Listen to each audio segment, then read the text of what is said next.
Hello everyone. আমরা অনেকেই আছি যারা এসিসিএ করার প্ল্যান করছি এবং আমাদের মনে একটা কমন প্রশ্ন যেটা থাকে সেটা হলো এসিসিএতে ইংলিশ কতটুকু আমাদের জানতে হয় এসিসিএ পেপারগুলো পাশ করার জন্য। তো এর আগে আমি একটা ভিডিও বানিয়েছিলাম এসিসিএ করা কতটা কঠিন। সেই ভিডিওতে আমি একটা পোর্শনে কভার করেছিলাম ইংলিশের ব্যাপারটা।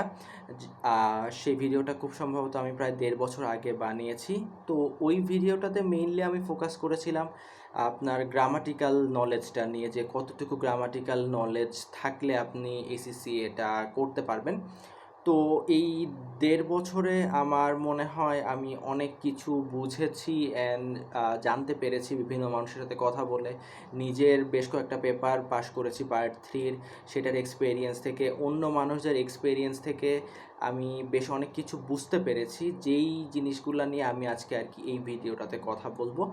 তো আমার এই ভিডিওটা বানানোর প্ল্যান ছিল অনেক দিন আগে থেকেই। আমি আর কি ডিফারেন্ট ওয়ে ভাবার চেষ্টা করেছি, যে যেটা দিয়ে আপনাদেরকে হয়তো একটু বেটার গাইডেন্স দিতে পারবো, যে কতটুকু ইংলিশের জ্ঞান থাকলে আপনাদের জন্য এসিসিএ করা পসিবল হবে। কিন্তু আলটিমেটলি আমি কোনো মেট্রিক বের করতে পারি নাই, যেটা দিয়ে আর কি একজন ইজিলি আইডেন্টিফাই হয়তো করতে পারবে যে সে ইংলিশে কতখানি দক্ষ, বা আইসিসিএ করার জন্য যে আপনার ক্যাপাসিটিটা দরকার ইংলিশের, তো তার সেই ক্যাপাসিটিটা আছে কি না। সো এরকম কোনো মেট্রিক আমি বের করতে পারি নাই। তো এর জন্য কি হচ্ছে, আমি আজকের এই ভিডিওটা জাস্ট একটা সিম্পল ওয়েতে আপনাদের সামনে প্রেজেন্ট করার চেষ্টা করব, যেখানে হলো আমি পার্ট 1, পার্ট 2, পার্ট 3 তিনটারই আপনার ধরেন কোয়েশ্চেন প্যাটার্নটা নিয়ে একটু কথাবার্তা বলবো, যে আপনার কীরকম টাইপের কোয়েশ্চেন আসবে, বা স্টুডেন্টরা কোথায় কোথায় মেইনলি স্ট্রাগল ফেস করে ইংলিশ রিলেটেড প্রবলেম যেগুলো আছে সেগুলো নিয়ে। সো হোপফুলি এই প্রত্যেকটা পার্ট নিয়ে যখন কথা বলবো আপনারা নিজেরা একটু রিয়ালাইজ করতে পারবেন যে আপনাদের এরকম কোনো প্রবলেম আছে কি না। তাহলে সেক্ষেত্রে আপনারা নিজেরাই হয়তো জাজ করতে পারবেন নিজেদেরকে, যে আপনারা এইচএসসিএ করার মতো কেপাবল কি না, বা আপনাদের সাফিসিয়েন্ট এফিসিয়েন্সি আছে কি না ইংলিশে আপনাদের এসিসিএ করার জন্য। আর ভিডিওর লাস্টে হলো আমি আপনাদেরকে হয়তো কিছুটা একটু সাজেশন দিতে পারি, আমার যেটা মনে হয় যে আপনি হয়তো কাজ করতে পারেন যেটার উপরে, অ্যান্ড হোপফুলি ওই কাজগুলো করলে আপনার ইংলিশ হয়তো কিছুটা ইমপ্রুভ করবে, অ্যান্ড হোপফুলি আপনি যদি ইংলিশে মোটামুটি হয়ে থাকেন তাহলে এসিসিএর পেপারগুলো পাস করতে পারবেন। তো ইন্ট্রো তো অনেকখানি হয়ে গেল, তাহলে মেইন ভিডিওটা শুরু করা যাক।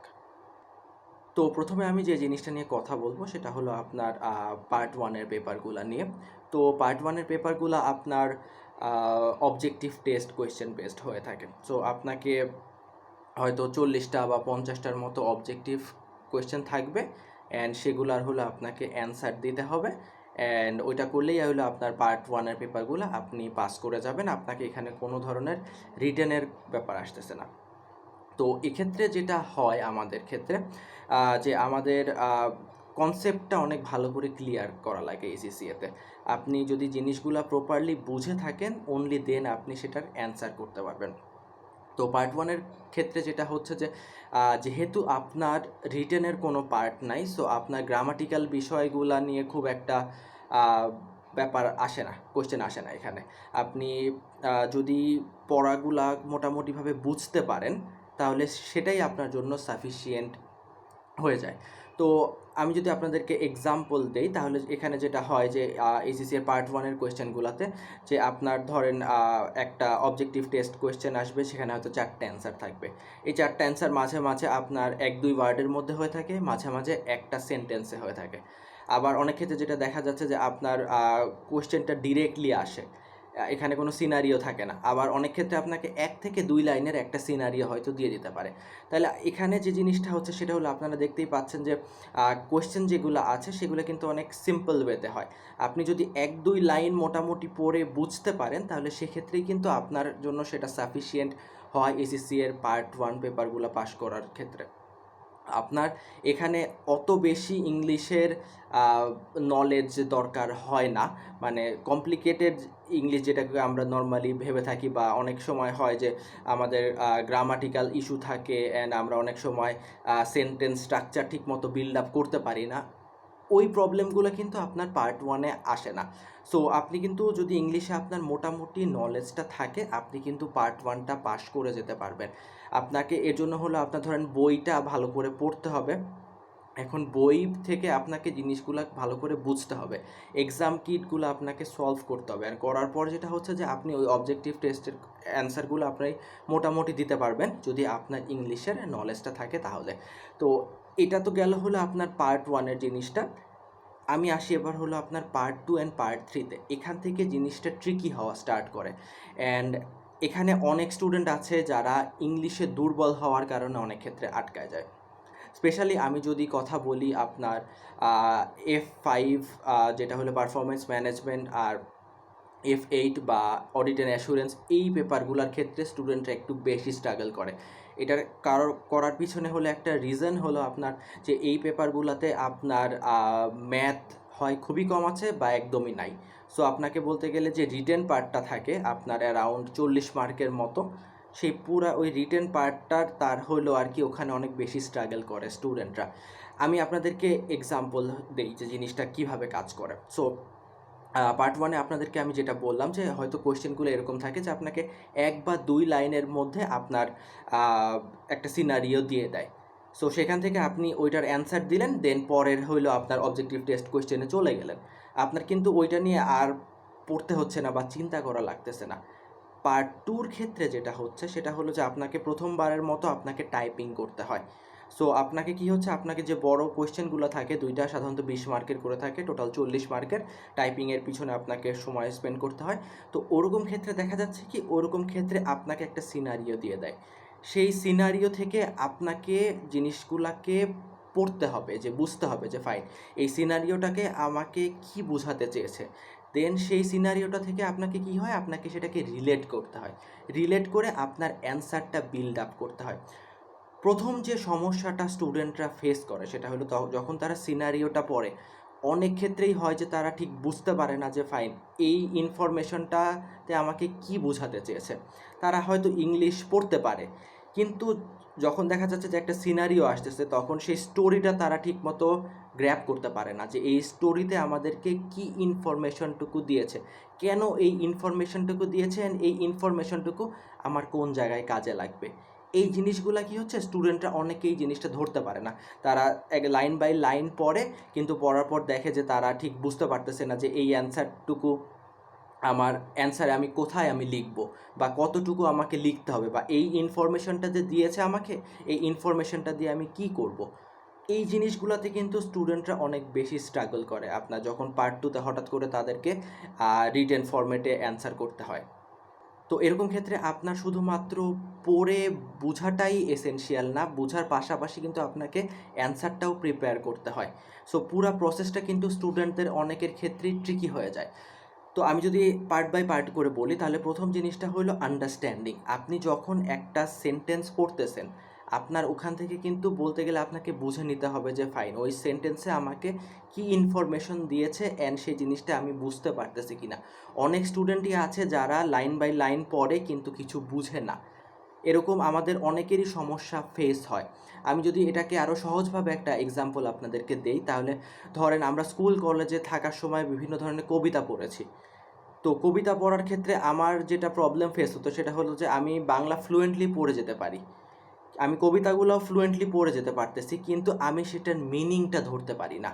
যে ফাইন আমাকে হয়তো কোয়েশ্চেনে বলেছে যে এই দুইটা লাইনের মিনিং কি সেটা ব্যাখ্যা করো, কবি কি বুঝাইছে সেই জিনিসটা এক্সপ্লেইন করো। আমি ওই জিনিসটাই বুঝতে পারি না যে ফাইন এই দুইটা লাইনে কি বলেছে। বা ধরেন আরবির কথা, আমরা অনেকেই হলো আরবি পড়তে পারি, আমরা হয়তো টানা আরবি পড়ে যাচ্ছি, কিন্তু আমরা মিনিং জানি না শব্দগুলার, যে ফাইন এখানে এই যে এই লাইনটা পড়লাম এই লাইনটার অর্থ কী। সো এইটা দিয়ে আমি জাস্ট আপনাদেরকে বোঝানোর চেষ্টা করতেছি যে আমরা অনেকেই আছি যারা হয়তো রিডিং পড়তে পারি, ইংলিশে রিডিং পড়তে পারি, কিন্তু হয়তো আমরা এক লাইন যখন পড়ে যাচ্ছি তখন প্রপারলি জিনিসটাকে গ্র্যাব করতে পারি না যে ফাইন ওই লাইনে আমাদেরকে কি বোঝাতে চেয়েছে। এখন যদি এরকম হয় যে আপনি একটা লাইন পড়তে বুঝতে আপনার বেশ যথেষ্ট সময় লাগতেছে, একটা লাইন আপনি পড়ে গেলেন, আপনি ধরতেই পারলেন না জিনিসটা কি, আপনার একটা লাইন বোঝার জন্য হয়তো 3-4 বার করে পড়তে হচ্ছে, যদি এরকম হয়ে থাকে আপনার অবস্থা তাহলে আলটিমেটলি আপনি এক্সামের টাইমে কুলাইতে পারবেন না, আপনি এত সময় পাবেন না এক্সামে যে একটা লাইন আপনি এতবার পড়ার। তো আপনাকে কি করতে হবে, আপনাকে যদি এরকম হয় যে আপনি মোটামুটিভাবে পড়ে বুঝে যাইতে পারতেছেন যে ফাইন এই লাইনে কি ব্যাখ্যা করতেছে, এখানে কি বোঝানো যাচ্ছে, তাহলে সেক্ষেত্রে আপনি এসিসি এটা করতে পারবেন। বাট যদি এরকম হয় আপনার আন্ডারস্ট্যান্ডিংয়েই অনেক প্রবলেম আছে, যে আপনি যখন লাইন বাই লাইন পড়তেছেন তখন জিনিসটা আপনার মাথায় গ্র্যাব হচ্ছে না যে এই ইনফরমেশনটুকুতে আমাকে কি বলতে চেয়েছে এক্স্যাক্টলি। সো এরকম যদি হয়ে থাকে তাহলে সেক্ষেত্রে আমার মনে হয় না আপনার জন্য এসিসিএ করাটা ওয়াইজ হবে, কারণ আপনি অনেক বেশি সময় স্পেন্ড করবেন অ্যান্ড করার পর দেখবেন যে আপনি সিনারিওটা বুঝতেই পারতেছেন না যে এক্স্যাক্টলি কি ইনফরমেশন আপনাকে দিয়েছে অ্যান্ড সেই ইনফরমেশনটাকে আপনাকে অ্যান্সারে কোথায় দিতে হবে।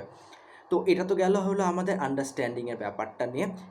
সেকেন্ড যে জিনিসটাতে আরেকটা সমস্যা হয় স্টুডেন্টদের, সেটা হলো যে একটা সিনারিওতে একটা লাইন পড়ার পরে সেই অ্যান্সারটাকে নিজের মতো করে একটা বিল্ড আপ করে লেখার ক্যাপাবিলিটি না থাকা। সো ধরেন আমি আপনাদেরকে একটা এক্সাম্পল দিই, যে আপনি হয়তো একটা লাইন পড়েছেন কোয়েশ্চেনের, সেখানে হয়তো বলা আছে যে সাপোজ 2010 সালে কোম্পানি হলো একটা মেশিন কিনেছে 10 লাখ টাকা দিয়ে, অ্যান্ড সেই ট্রানজ্যাকশানটা এন্ট্রি দেওয়ার সময় অ্যাকাউন্টেন্ট হয়তো ভুল করেছে। তো এই জিনিসটা কি হচ্ছে, আপনি হয়তো আপনার ল্যাঙ্গুয়েজে লিখতে চাবেন এই অ্যান্সারটা, যে এই কথাটাতেই আপনি বুঝতে পেরেছেন এই ইনফরমেশনটুকু আছে দেওয়া আছে কোয়েশ্চেনে, এটাই আপনি এবার অ্যান্সারে লিখতে চাচ্ছেন। এখন যদি এরকম হয় যে আপনার ফ্লুয়েন্টলি অ্যান্সারটা মোটামুটি মাথায় চলে আসছে, যে suppose in 2010 the company purchased a machine for 10 lakh টাকা, but during the recording the accountant made an error.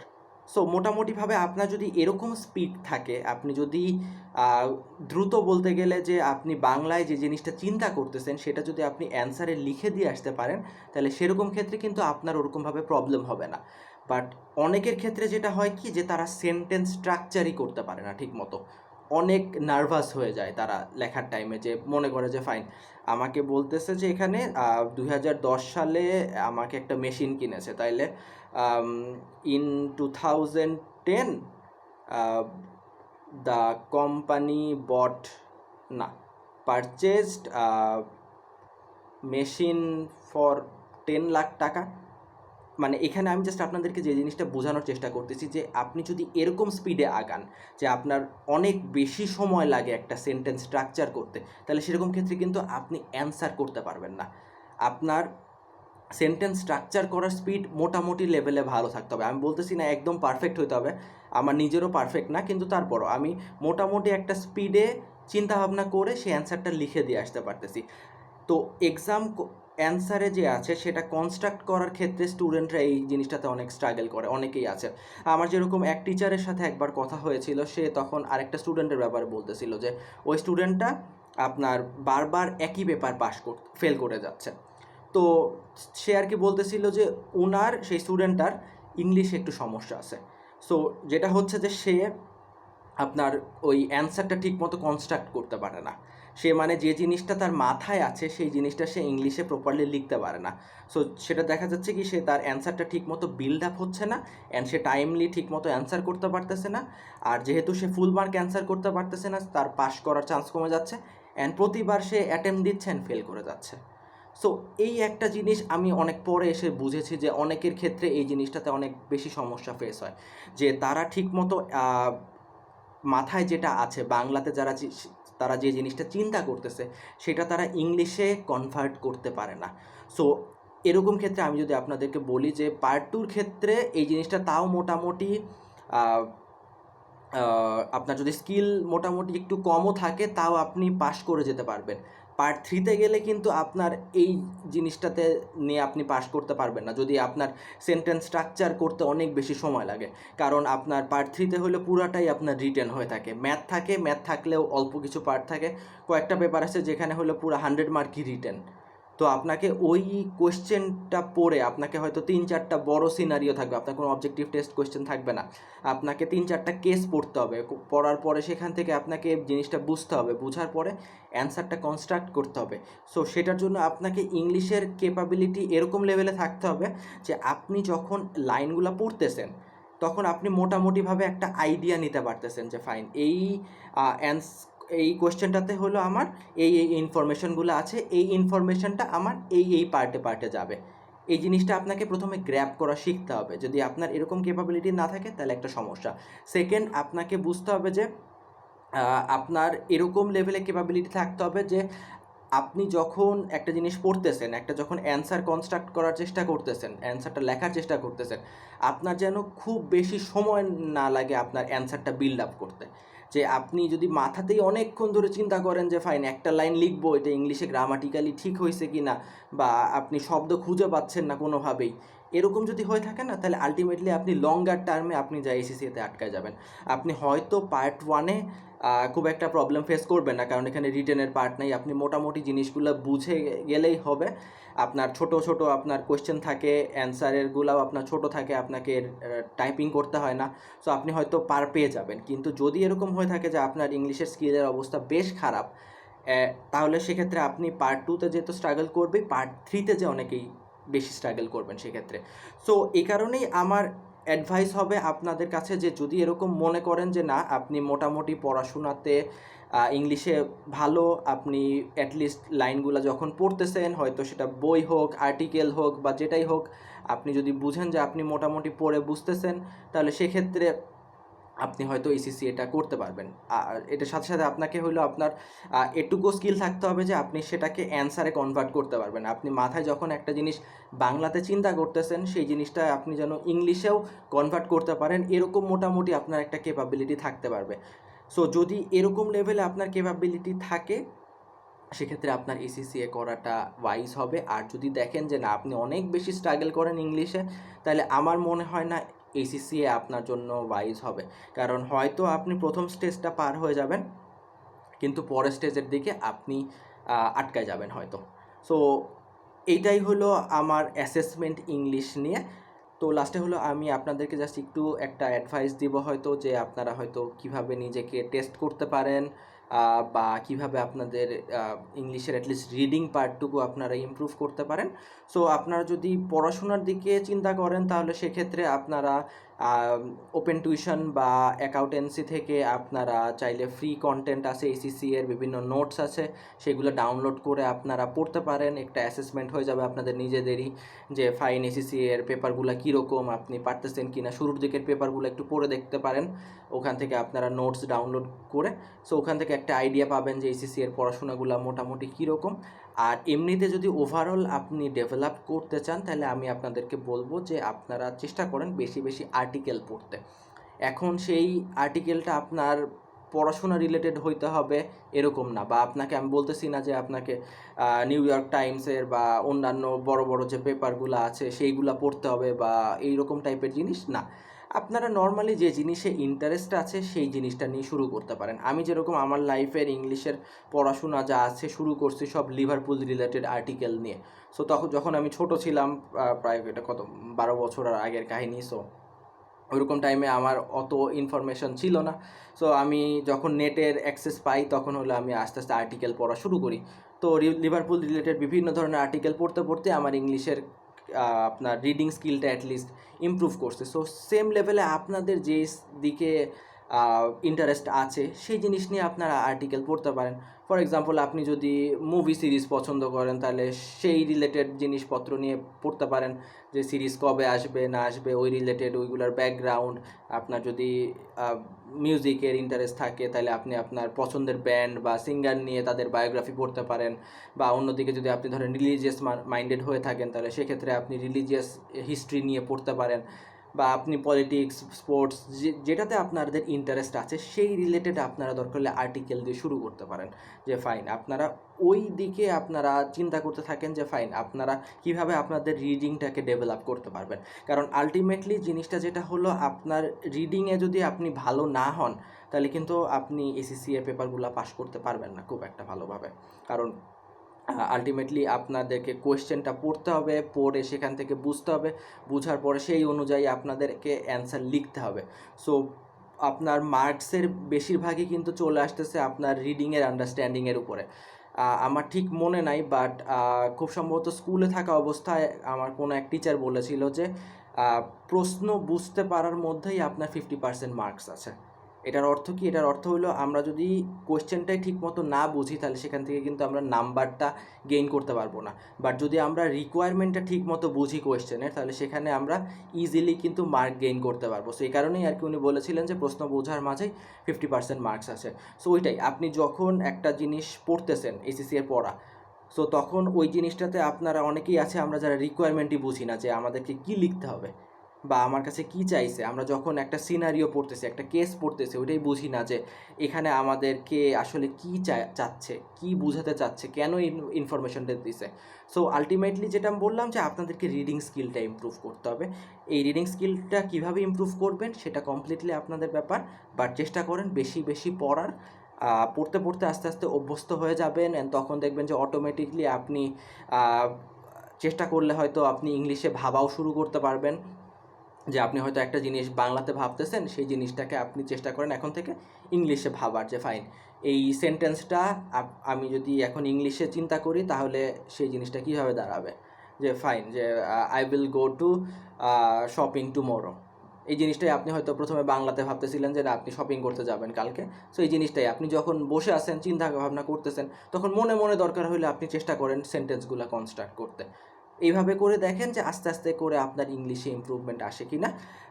যদি আপনি চেষ্টা করেন আই গেস আপনার জন্য সাফিসিয়েন্ট হয়ে যাবে এসিসিএ পাস করা। বাট আপনার যদি এরকম থাকে যে আপনি ইংলিশে অনেক বেশি দুর্বল, দেন আমি পার্সোনালি আপনাদেরকে সাজেস্ট করবো যে এসিসিএ না করতে। কারণ প্রথম দিকে আপনি হয়তো আটকাবেন না, বাট শেষের দিকে দেখা যাবে আপনি পেপার পাস করতে পারতেছেন না। আলটিমেটলি আপনার টাইমিংয়েরই লস হয়ে যাবে একটা বড়, টাকাও নষ্ট হবে। সো বেটার হয় আপনি এদিকে পার্সু না করা। সো এখন সেলফ অ্যাসেসমেন্ট আপনার ব্যাপার, এখন দেখেন যেটা আপনার ভালো মনে হয় সেটা করবেন।